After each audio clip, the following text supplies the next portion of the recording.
السلام علیکم، کیسے ہیں آپ سب؟ امید کرتی ہوں آپ سب ٹھیک ہوں گے۔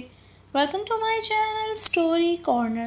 چلیے چلتے ہیں آج کے قصے کی طرف، جس کا موضوع ہے امام احمد بن حنبل رحمۃ اللہ علیہ اور ایک بوڑھی عورت۔ امام احمد بن حنبل لکھتے ہیں کہ ایک مرتبہ میں اپنے والد گرامی کے پاس بیٹھا ہوا تھا۔ اسی دوران ایک بوڑھی عورت آئی اور اس نے میرے والد صاحب سے ایک مسئلہ پوچھا۔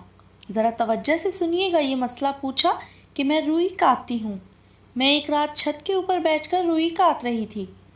حکومت وقت کی پولیس کا داروغہ گلی میں سے گزرا۔ اس کے ساتھ روشنی کا بڑا انتظام تھا۔ وہ وہاں کسی سے بات کرنے کے لیے رک گیا۔ جب روشنی بہت زیادہ ہو گئی اور مجھے روئی اچھی طرح نظر آنے لگی تو میں نے سوچا کہ میں ذرا جلدی کاٹ لوں۔ چنانچہ میں نے جلدی روئی کاٹی۔ جب وہ داروغہ ابن طاہر چلا گیا تو بعد میں مجھے خیال آیا کہ ان کا پیسہ تو مشتبہ قسم کا ہوتا ہے اور میں نے اس کی روشنی سے فائدہ اٹھایا ہے۔ اب یہ روئی میرے لیے جائز ہے یا نہیں؟ امام احمد بن حنبل نے جواب دیا، تم اس ساری روئی کو صدقہ کر دو، اللہ تمہیں اور رزق عطا فرما دیں گے۔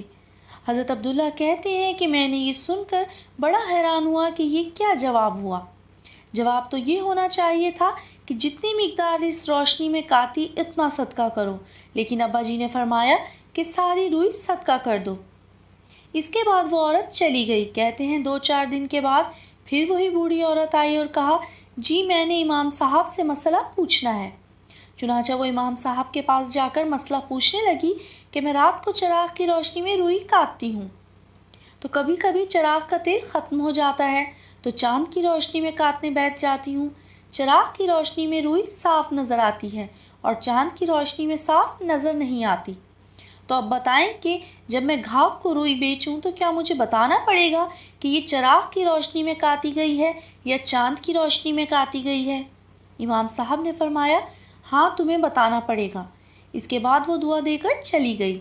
فرماتے ہیں کہ جب وہ چلی گئی تو امام صاحب بھی اس کا تقویٰ دیکھ کر حیران ہوئے اور مجھے فرمایا کہ اس عورت کے پیچھے جاؤ اور دیکھو تو صحیح کہ یہ کس گھر کی عورت ہے۔ حضرت عبداللہ فرماتے ہیں کہ جب میں پیچھے گیا تو وہ بشر حافی کے گھر میں داخل ہوئی۔ پتہ چلا کہ یہ بشر حافی کی بہن تھی جس کو اللہ نے اتنی تقویٰ بھری زندگی عطا فرمائی ہوئی تھی۔ اس وقت کی عورتیں بھی حرام اور مشتبہ چیزوں سے اتنا ہی بچتی تھیں۔ قیامت کے دن تو یہ عورتیں بھی ہم سے آگے بڑھ جائیں گی۔